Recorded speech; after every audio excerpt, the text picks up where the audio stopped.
చైనాలో ఇలా ప్రతి షాప్ ముందు డబ్బాల్లాగా కనిపిస్తున్నవి ఏంటో తెలుసా? ఇవి మొబైల్ పవర్ స్టేషన్లు. మన ఫోన్ని ఛార్జింగ్ పెట్టాలి అనుకుంటే ఇలా పైన కనిపిస్తున్న క్యూఆర్ కోడ్ని స్కాన్ చేయగానే పవర్ బ్యాంక్ బయటికి వస్తుంది. హాయిగా రెస్టారెంట్లో కూర్చుని భోజనం చేస్తూనో టీ తాగుతూనో ఫోన్ని ఛార్జ్ చేసుకోవచ్చు. ఒకవేళ మీరు చైనాలోనే వేరే ప్రాంతానికి వెళుతున్నట్లయితే దగ్గరలో ఉండే పవర్ స్టేషన్లో మీ పవర్ బ్యాంకును తిరిగి పెట్టేయచ్చు. ఈ చైనీస్ కంపెనీ వాళ్ళు చెప్పేదాని ప్రకారం ఈ పవర్ బ్యాంకు కేవలం 30 నిమిషాల్లోనే 80% ఫోన్ని ఛార్జ్ చేస్తుందట. అది కూడా కేవలం 3 చైనీస్ RMBలో, అంటే కేవలం 35 రూపాయల్లో.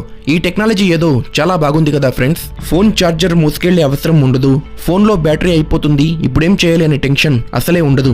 ఎప్పుడు కావాలంటే అప్పుడు ఫోన్ని ఛార్జ్ చేసుకోవచ్చు. ఇటువంటి టెక్నాలజీ మన ఇండియాలో కూడా వస్తే ఎలా ఉంటుందంటారు ఫ్రెండ్స్? నాకైతే మన వాళ్ళు పవర్ బ్యాంకుల్ని ఇంటికి పట్టుకెళ్ళిపోతారు అనిపిస్తుంది. దీనిపై మీ అభిప్రాయాన్ని కమెంట్ ద్వారా తెలియజేయండి. అలాగే మన ఛానల్ని సబ్స్క్రైబ్ కూడా చేసుకోండి ఫ్రెండ్స్.